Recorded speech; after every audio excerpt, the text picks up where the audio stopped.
Algebra 1, Section 8.2, Scientific Notation. Scientific notation is a particular way of writing a number, and it takes on this form right here, as you can see in the notes. This is a decimal point right here, and you need a single digit in this space right here, and it cannot be 0. So 1 through 9 in this space right here. Any number of digits can go here. It kind of depends on the situation or problem that we're dealing with. Sometimes we have to round that decimal. But what's significant again is the number that goes here. It's got to be 1 through 9, cannot be 0, cannot be greater than 9, can't be 10, 11, 12, or 50, whatever. It needs to be 1 through 9, and then whatever the decimals are go here, and then it's always times 10 to the number, to this box here, which has got to be an integer. Okay, can be positive, can be negative, it could even be 0, but it needs to be an integer. Okay, a few examples of things that are in scientific notation. 8.3701 times 10 to the 17th is in scientific notation. And that example right there is a great use of scientific notation, because if you can imagine what that number would actually be, if you did 8.3701 times 10 to the 17th and wrote out that number, that would be a huge number. It would be a long number to write. In fact, we would move the decimal. We'll do this in the lesson here in just a few moments. You'll move the decimal 17 units to the right, which means you'd have to fill in 14 zeros to write that number. It would be 83701 and then 0000, 14 zeros to give you that number. Then you probably want to backfill with commas, right, every 3. 1.07 times 10 to the negative third is also in scientific notation. Notice that in both of these examples, there's one number to the left of the decimal, whatever to the right, however many digits is needed or provided, and then 10 to the integer. Negative 3 is an integer. Also, 5 times 10 to the fourth is in scientific notation. 5 is assumed to be 5.0 or 5.0, whatever. We can just write 5. That's what I would consider exact. So a few examples of things that are not in scientific notation. 64 is not in scientific notation. There's nothing wrong with the number 64. It's just not in scientific notation. If I were to write that in scientific notation, and again, we'll practice this a little bit today, 6.4 times 10 to the first is what 64 would be. 0.03, notice there's no number here, right? It's assumed to be 0. And 0.03 in scientific notation would be 3 times 10 to the negative 2. 10.05 is not in scientific notation because 10 is too big. We could move the decimal 1 over and adjust it to be in scientific notation. 1.05 times 10 to the 8th would be in scientific notation. But as it is now, it's not. Same thing with 0.4438 times 10 to the negative 5. We could move the decimal so that you have a 4 to the left of the decimal, in which case you're making a small number bigger. So this would be 10 to the negative 6th, smaller.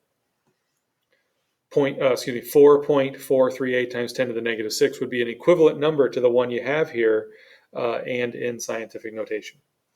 Now let's look at some examples. The question is each number written in scientific notation? So you can just answer yes if it is. If not, explain. Well, this one's not, as we just practiced that a little bit. This one's not because the decimal should be to the right of 4, right? Or the 4 should be to the left of the decimal. The second one is. The answer would be yes. The third one is not because 13 is too big. We could move the decimal over and be 1.32 and adjust the 10 to the 6th. We'll do that here in the next example or two. Yeah, because here it says write each number in scientific notation. Okay, so they give us this big number, 234 million. The decimal is understood to be here, right? And to write it in scientific notation, we're going to have to write this as 2.34. Now, you don't have to bother with all the zeros, right? Yes, 2.34, times 10 to the whatever would technically be in scientific notation, but don't bother with all the zeros. One of the points to scientific notation is not having to write in all those digits. So when they provide the zeros, I'm just going to leave that out here. And it's times 10 to the something, and the something comes down to how far you move the decimal. So here's the decimal between 2 and 3. How did I get there? Well, that's 1, 2, 3, 4, 5, 6, 7, 8 moves of the decimal, right? And stop and think about that. If you took the decimal 2.34 and multiply it by 10 to the 8th, you should know that 10 to the 8th is a 1 with 8 zeros, okay, which is 10 million. Excuse me, that would be 100 million. That would be 100 million. And 2.34 times 100 million gives you the 234 million that we started with. Okay. Similarly, but kind of in the opposite direction, this one should be written as 6.3 times 10 to the something. And again, the something comes from where the decimal starts and ends. I take the decimal here and I go 1, 2, 3, 4, 5. That's a move of 5 decimals.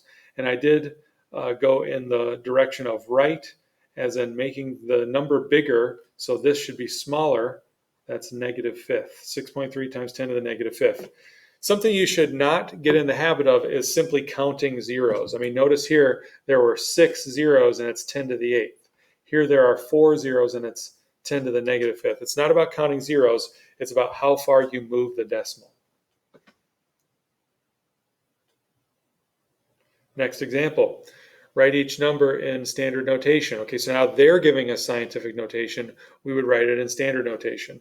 This would be like multiplying 8.8 times, well, 10 to the fourth would be a 1 with 4 zeros. That would be 10,000. 8.8 times 10,000. But really, again, we can do this by moving the decimal. If the decimal is here between the eighths, right? Here it is.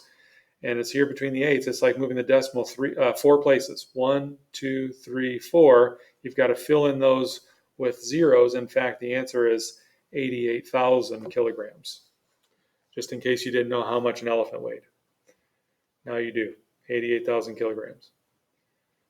An ant's mass, just to give you the opposite extreme, I guess, you take the 7.3 and you're going to move the decimal to the left. It's going to be point something.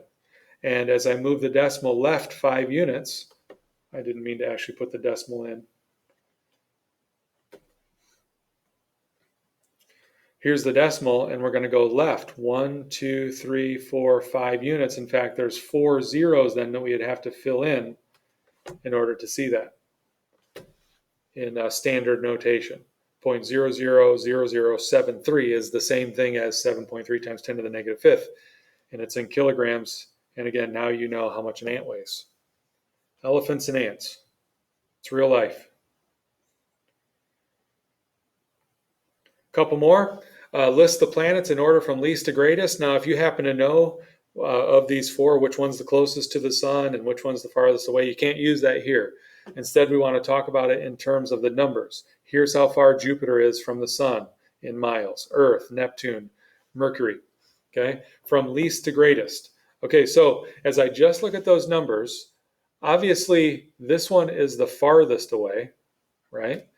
Jupiter would be the next farthest away. All I'm doing is looking at the exponents, okay? Something that is 4.5 times 10 to the 9th is going to be farther away than anything times 10 to the 8th or anything times 10 to the 7th as you look at Earth and Mercury. So Neptune's the farthest out. Jupiter would be the next farthest out. The really thing that you need to look at is Earth and Mercury. Which one is closer based on the numbers? They're both 10 to the 7th. Okay, so that's where we need to look at the 3.8 and the 9.3. 3.8 is smaller than 9.3, so Mercury is actually closer. So in order, Mercury is closest, Earth would be next, then I'm looking at exponents, Jupiter would be next, Neptune would be the farthest out. And again, if you know astronomy, you already know that that's true, but these are the actual distances and scientific notation. Now, somebody might have a question, you know, what if I just want to list the numbers out? I would never fault you for doing that, especially on a quiz or a test, which you're not taking this year, but on a quiz or a test to make sure that you're right by listing out the numbers and double checking, or even if that's your primary method, no harm.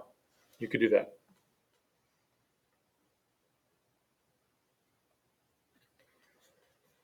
Now, in the case where the numbers are given and they're not in all scientific notation, they're all given in their own form, you should take a moment and put them into scientific notation. Now, we've already practiced this a few times, so let me just roll ahead to what they've done.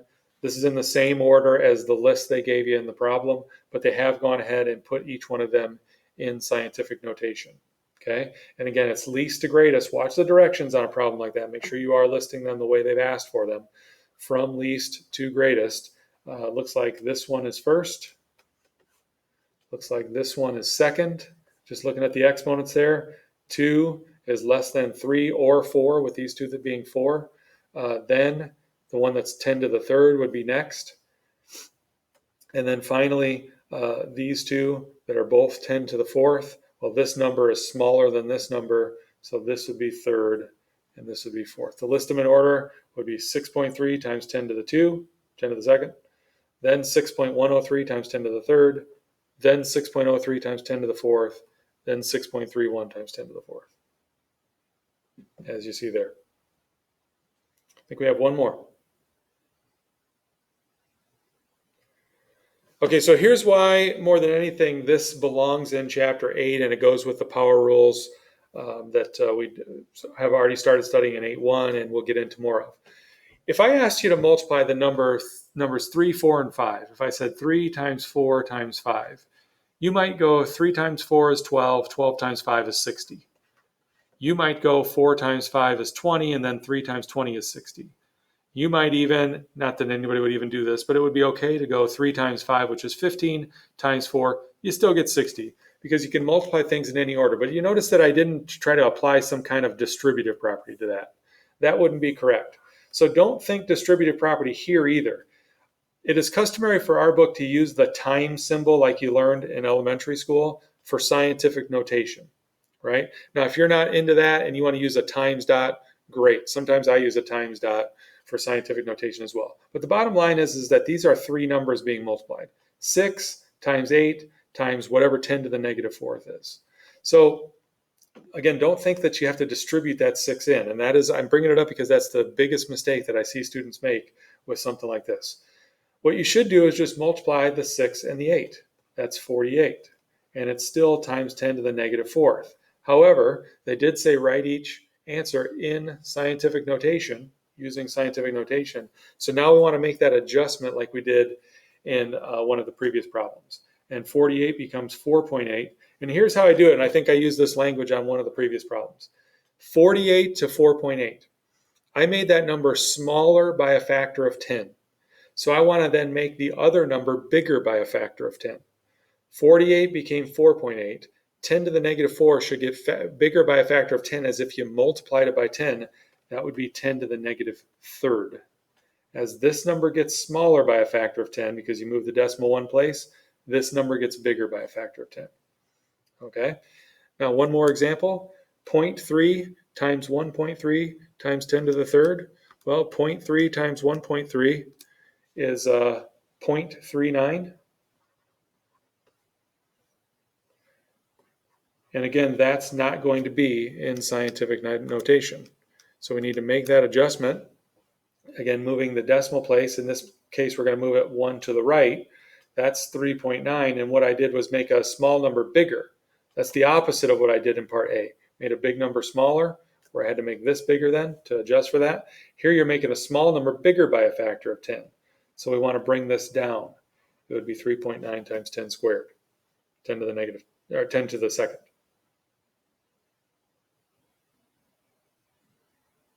Okay, and that's all. Good luck on your homework. Thanks for tuning in.